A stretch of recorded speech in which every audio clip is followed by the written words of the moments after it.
Another big day of storms across the country. We've got severe thunderstorm watches in effect at the time of this recording here on Thursday evening. Even a tornado watch here across parts of Oklahoma and Texas as these big storms continue to fire. And because of this weather setup, we're going to stay active into the weekend with more storms. It's why this map right here, it's my area of concern. This isn't an official forecast or anything, but it's the places that I'm watching over the next couple of days. And that takes you through Sunday. We've got storms pushing through Tennessee and Kentucky through the evening hours. These could drop some hail, some damaging winds. They'll continue to weaken as they move into the Appalachians, into West Virginia and Virginia, North Carolina, but a few of them could stay strong. And then we're looking at more storms. These are a part of a big cluster of storms moving through the northern plains. It'll impact parts of Iowa by the tomorrow morning, and then moving into parts of Wisconsin, getting very close to Chicago as we head into tomorrow afternoon. Some of these could get really strong, and then even a few strong storms here across the Carolinas. They'll be isolated, kind of scattered out, so that risk not quite as high. And then as we head into tomorrow night, look at this cluster of storms pushing off to the east. These will dump some heavy rain, especially as we move into Saturday early in the morning hours here across the Tennessee Valley. All of this drops to the south, and then things settle down finally by early Saturday morning. A little bit further to the west, this is where a decent risk of storms will be as we move through the evening hours. This line here will start to pick up across Nebraska, even South Dakota. Very heavy rain, western Iowa. This will move through late tonight, so it could be one of those nights where you hear the thunder and the lightning, or see the lightning rather. You don't really hear lightning, but you know what I mean. As our area of low pressure deepens back here, a lot of spin in the atmosphere too, so your severe risk definitely here with this. And notice this bowing segment here that's trying to be depicted on the future radar. So there could be some damaging winds that persist, not just tonight, but maybe even into early tomorrow morning as this complex moves off to the east. And we had a bit of a different vantage view of those storms here, but as we looked at the east. But here they come through Indianapolis, at least heading into the afternoon and evening hours. Down into Texas, Oklahoma, we'll see these storms pick up into tomorrow evening as well, and even into Arkansas, parts of Mississippi, eventually down into Louisiana, but now we're looking at early Saturday morning, so that risk does start to back down some. Here's the area of concern on Friday. We talked about this area here across the southeast where we'll see those isolated severe storms.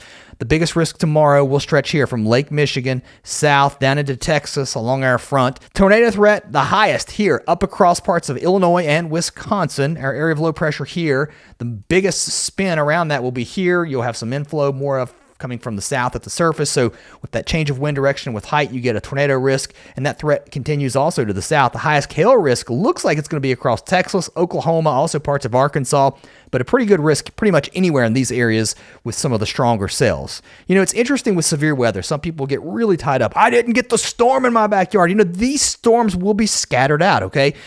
That's the thing. So when I show a risk area, and when the storm prediction is talking about that, they're not saying every single home in these areas will see storms. It's just an enhanced risk. And that's what we're looking at as we head into now, what is this, Saturday. It really picks up across Kansas, Oklahoma, and Texas. Somebody made a joke and said, why don't you just color the whole map red? We don't know exactly where these storms will fire. The cells will be scattered out. I promise it's not a cop-out, but some people, I don't think I can say anything that would make you happy. But for those of you who have subscribed, I'm super grateful. The channel's been blowing up like crazy. Thank you so much for sharing it, and I always love hearing from you guys. If it's your first time on the channel, I do appreciate you stopping by. I'm a former TV chief meteorologist. I've been out of the business doing the YouTube thing now. I've been out of the television business for over 5 years, but I always love coming on here on YouTube and hearing from you guys. So thanks for your comments. Let's talk a little bit more about Saturday. I think this is the biggest risk. Kansas, down into Oklahoma, even Texas, and there could be some tornadoes with some of these too. I think heading into Sunday, you've seen that purple blob that I've been drawing across Kentucky in my maps. I think that is an area of concern. Kentucky, Tennessee, southern Illinois, southern Indiana, Arkansas, and then up into Missouri. Now, how far north and east does this stretch? I would argue maybe a little bit further to the east as this moves through Sunday night into early Monday morning. I guess if something's going to save you here, it would be that the strongest dynamics will be moving through early Monday morning, but it will be something to keep an eye on. Now, let's take a look at the big scale system here. There's our low moving toward Canada as we head into tomorrow. Out ahead of it, these are the severe storms that we'll see into Friday evening into early Saturday morning. And then our front kind of stretches out like this, and our next system starts to pick up here across the plain states. It'll really start to develop across Kansas, Oklahoma, and then move off to the north and east, very close to Chicago. And then as we head into Sunday night, that moves into Canada. Your severe storms here somewhere along your front. And again, those may even stretch out further to the south. Our front kind of washes out sort of west to east like this as our low pressure moves into Canada. So kind of wet here. There could even be some strong storms as we head into Sunday, so into Canada as well. So from Detroit, once you hop across the border here into southern Ontario, and then up toward Montreal, some of these could get a little strong as well. I know there's a lot of folks tuning in from Canada. Generally, these forecasts are U.S. based, and especially when you look at things like these maps from the Storm Prediction Center, these are U.S. based maps. But when I can, I do try to cross the border a little bit and talk about what's going on with our neighbors to the north. All right, let's move forward in time. Now we're into Monday. If you've got big plans for the Memorial Day weekend or the rest of the country, kind of quiet. Good news, I guess, for a change for sure back here across the Plain States. And then we watch this low. That's the same low that we'll see on Sunday moving into Canada, into the Maritimes, and then we'll stay kind of cool, a little bit breezy here in the east. Temperatures probably dropping below normal. And look, there could even be a few showers around the Great Lakes. Are these lake-enhanced rain showers showing up? Maybe. Could be a little miserable next week, a little cool here, and the heat starts to build across the Rockies as a ridge of high pressure builds in the upper levels. Here's a quick look at the upper level map. I think it's important to track this. Look at that negatively tilted trough. It's one of the reasons I think still, even heading into late Sunday night into Monday, here into parts of New England, I don't think we're completely out of the woods, and also here into southeast Canada as this sort of pivots around. There could be some stronger storms in these areas, and there's that ridge building in the west. Let's talk temperatures. Highs on Friday will be hot across the south, up into the 90s, a lot of 80s across the board for many of you. Some clouds will keep temperatures down and where we get the showers. But then as we head into what now, Saturday into Sunday, some of that cool air back up in here tries to move south. That's associated with that big storm moving through. Monday, Memorial Day, high temperatures hot across the south, mid 90s in a lot of these areas, 80s here, 70s, and then up around the Great Lakes, we've got some cool 40s, maybe even 50s.